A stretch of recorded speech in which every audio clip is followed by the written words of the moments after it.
Hello everyone. आज हम discuss करने जा रहे हैं लीड कोड डेली क्वेश्चन का question number 2523 closest prime numbers in range. एक मीडियम लेवल का क्वेश्चन है। Given two positive integers left and right, find the two integers num1 and num2 such that num1 and num2 lies between left and right inclusively.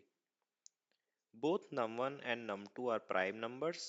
Num2 minus num1 is the minimum amongst all other pairs satisfying the above condition. Return the positive integer array. Answer num1 and num2. If there are multiple pairs satisfying these conditions, return the one with the smallest num1 value. If no such number exists, return -1 and -1. तो question में पूछा गया है कि हमारे पास दो variables हैं left और राइट, एक रेंज दी गई है इंक्लूसिव। सबसे पहले हमें दो नंबर्स फाइंड करने होंगे num1 एंड num2, जो दोनों की दोनों प्राइम नंबर होने चाहिए और दोनों लाई करने चाहिए लेफ्ट और राइट के बीच में। नंबर और num2 को रिटर्न करने का क्राइटेरिया ये है कि उनके बीच का जो डिफरेंस होगा, एब्सोल्यूट डिफरेंस, वो स्मॉलेस्ट होना चाहिए, क्योंकि रेंज जो दी गई है लेफ्ट और राइट उसमें मल्टीपल प्राइम नंबर्स हो सकते हैं। आपको दो प्राइम नंबर वो पिक करके रिटर्न करने हैं जिनका एब्सोल्यूट डिफरेंस मिनिमम हो अमंग ऑल अदर पेयर्स।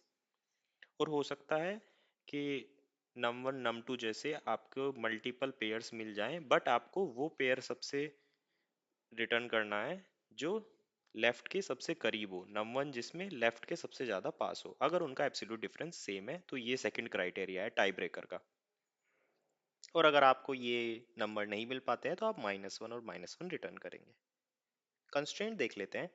जो आपके रेंज की मैक्सिमम वैल्यू और मिनिमम वैल्यू हो सकती है वो 1 से लेके 10⁶ तक हो सकती है। तो कुछ ऑब्जर्वेशन नोट डाउन कर लेते हैं। पहली ऑब्जर्वेशन, आपका राइट मतलब आपकी रेंज कितनी बड़ी हो सकती है। तो 1 2, सिंपली रेंज को ऐसे डिफाइन कर लेते हैं, 1 से लेके 10⁶। सेकेंड ऑब्जर्वेशन, आपको क्योंकि नंबर और num2 प्राइम नंबर्स हैं जो कि एक लिस्ट में से आपको एक्सट्रैक्ट करने हैं on the basis of some condition, तो एटलीस्ट आपके पास वो लिस्ट तो होनी चाहिए प्राइम नंबर्स की जो लाई करते हैं लेफ्ट और राइट के बीच में। तो एट वर्स्ट केस आपको 1 से 10⁶ के बीच में जितने भी प्राइम नंबर्स हैं वो फाइंड करने होंगे।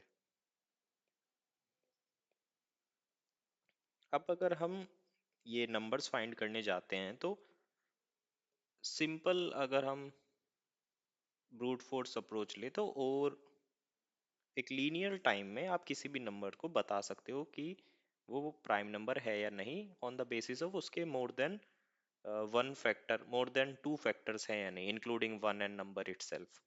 बट आप स्लाइट बेटर भी कर सकते हो, स्क्वायर रूट ऑफ एन में भी हो जाता है। तो जो अभी तक हमें पता है वो ये है कि हर एक नंबर को मैं स्क्वायर रूट ऑफ एन में फाइंड आउट कर सकता हूँ वेदर इट इज प्राइम और नॉट।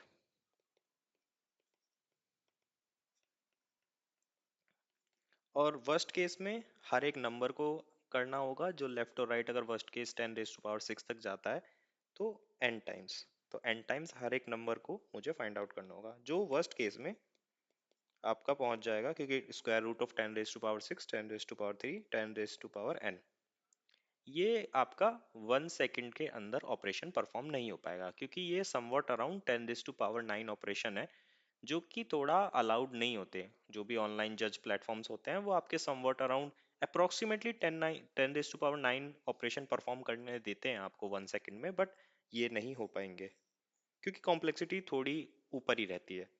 तो हमें इससे बेटर कोई और अप्रोच ढूंढनी होगी प्राइम नंबर्स को फाइंड करने के लिए।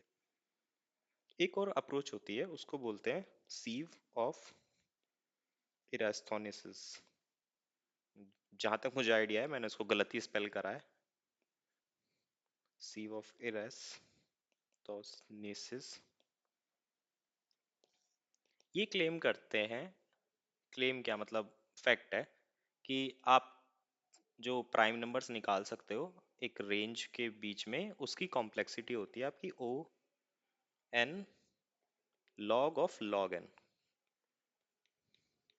तो ये आपका जितना आपको टाइम कंस्ट्रेंट दिया है उसके अंदर ही आपको 1 से लेके 10⁻6 के बीच में जितने भी प्राइम नंबर्स हैं जो कि रफली बैठते हैं आपके 10⁻4, मतलब ये अप्रोक्सीमेटली लेंथ होगी उस प्राइम नंबर्स की। एरे में हम जो प्राइम नंबर्स निकालेंगे इतने समवॉट उनका काउंट होगा, इतने ज्यादा प्राइम नंबर आपके पास होंगे, 4 या 5। मैं बस एक गेस लगा रहा हूँ। तो सीव ऑफ इरेस्टोनिसिस हम इस वीडियो में डिस्कस नहीं करने वाले हैं, ये एक सेपरेट टॉपिक है। आप चाहें तो मैं एक आर्टिकल या किसी भी वीडियो का ट्यूटोरियल का लिंक अपने डिस्क्रिप्शन में ऐड कर दूंगा, आप वहाँ से पढ़ सकते हैं। हो सकता है मैं आपको इतना बेटर समझा ना पाऊँ, इसलिए मैं ये टॉपिक को इस वीडियो में पिक ही नहीं कर रहा हूँ, किसी और बेटर ऑथर से आप पढ़ सकते हैं। अभी आप मान के चल सकते हैं कि आपको प्राइम नंबर्स की एक लिस्ट मिल जाएगी, जो आप मान के चल सकते हैं हम शुरू में ही एक राइट मतलब 2 से राइट तक के बीच में जितने भी प्राइम नंबर्स हैं वो सब आपको मिल जाएंगे। यहाँ लेफ्ट का भी कंस्ट्रेंट नहीं मानते हैं, शुरू से ही सारे एक्सट्रैक्ट कर लेते हैं 2 से लेके राइट तक इंक्लूसिव।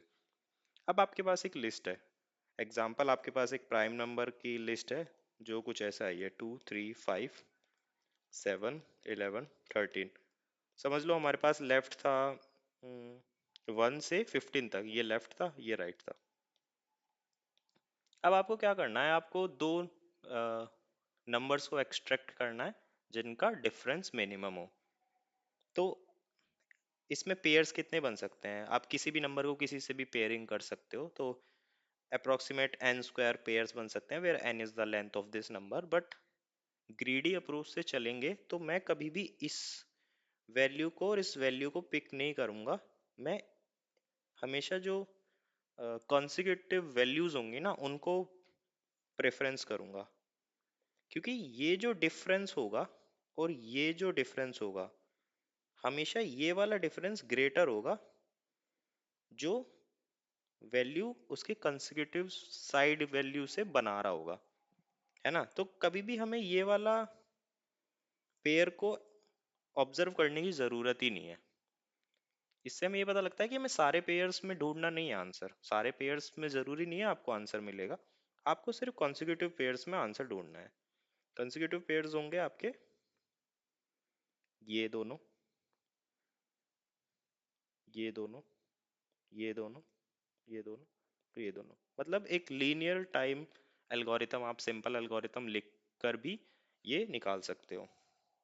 एक ऑब्जर्वेशन आप बेस केस में लिख सकते हो कि अगर लेंथ आपको प्राइम नंबर या तो मिले ही ना उस रेंज में, जैसे कि आपकी रेंज हो मान लीजिए 25 और 26, उसके बीच में कोई प्राइम नंबर है ही नहीं, या तो आपके प्राइम नंबर की लेंथ जो जो रेंज आपकी मिली है वो 0 या 1 हो, क्योंकि हमें तो पेयर निकालना है ना। एक प्राइम नंबर मिला तो कुछ नहीं करेंगे, हम सीधा -1 रिटर्न कर देंगे। हाँ, अगर ग्रेटर देन 1 होगी तो एटलीस्ट एक आंसर तो होगा ही।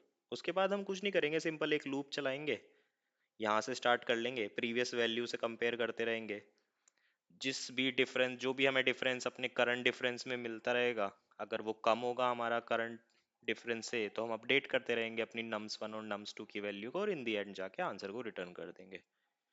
तो इस क्वेश्चन में इतना ही था, ये तो बहुत ही बेसिक है। जब आपके पास प्राइम नंबर की लिस्ट होगी उसके बाद आपको O ऑफ n एक एल्गोरिथम लिखकर nums1 और nums2 को पिक करना है, और ग्रीडीली पिक करना है, जरूरी नहीं है सारे पेयर्स को यूज करना है।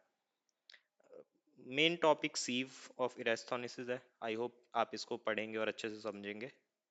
बाकी तो इस क्वेश्चन में कुछ था नहीं। चलिए, जो हमने अभी डिस्कस करा है इसको पाइथन में इम्प्लीमेंट कर लेते हैं। डिस्कस करा था उसको कोड कर लेते हैं। सबसे पहले सीव ऑफ इरेस्थोनिसिस का मैंने कोड कॉपी करा है एक वेबसाइट से, वो एग्जैक्ट कोड मैं यहाँ पे पेस्ट कर देता हूँ।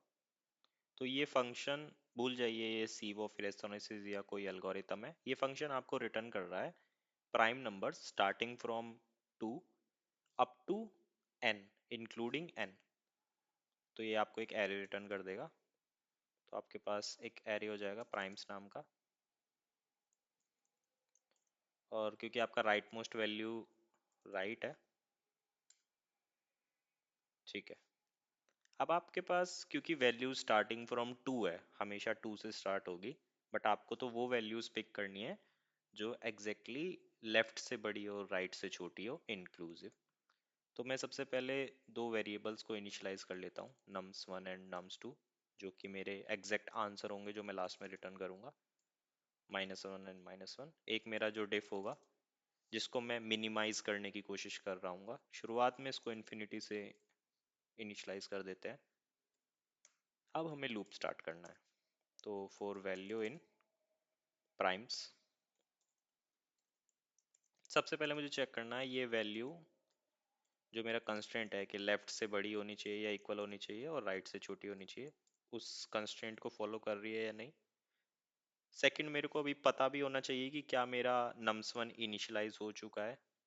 मतलब nums1 और nums2 तो मेरे एग्जैक्ट आंसर है। एक तीसरा वेरिएबल ले लेते हैं प्रीवियस, इसको अभी नन से इनिशियलाइज कर लेते हैं। तो पहले मैं चेक करूंगा कि प्रीवियस इनिशियलाइज है या नहीं। अगर प्रीवियस इनिशियलाइज्ड है, इसका मतलब है कि मेरे को nums1 तो मिल चुका है, प्रोबेबल nums1। और अब जो ये वेरिएबल है ये प्रोबेबल nums2 को फाइंड आउट कर रहा है, कंसेक्यूटिव अगला ही नंबर। तो अगर प्रीवियस है तो मैं एक और कंस्ट्रेंट चेक करूंगा कि अगर मेरा करंट डिफ ग्रेटर देन है एब्सोल्यूट ऑफ प्रीवियस माइनस ये जो करंट वैल है, अगर ऐसा है तो मतलब मुझे एक आंसर मिल चुका है, प्रोबेबल आंसर मिल चुका है। तो मैं nums1 और nums2 को अपडेट कर दूंगा। nums1 मेरा हो जाएगा प्रीवियस और nums2 वैल, और मैं अपने डिफ को भी अपडेट कर दूंगा।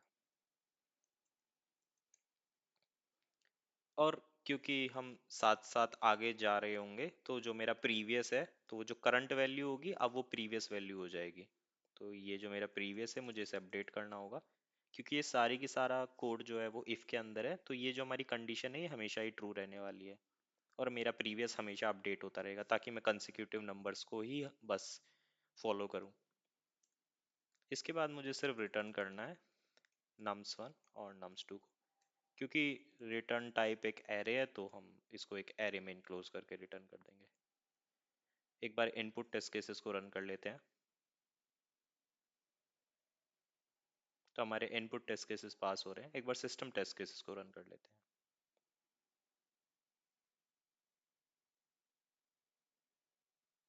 तो हमारे सिस्टम टेस्ट केसेस भी पास हो रहे हैं। तो इस क्वेश्चन में इतना ही था बेसिकली, ये सबसे मेन फंक्शन है। उसके बाद तो एक लीनियर सॉल्यूशन है। आई होप मेरी इस वीडियो को देखने के बाद आपको एक बेटर अंडरस्टैंडिंग मिली होगी क्वेश्चन को टैकल कैसे करना है। तो मिलते हैं किसी और वीडियो में, किसी और ट्यूटोरियल में। तब तक के लिए बाय बाय।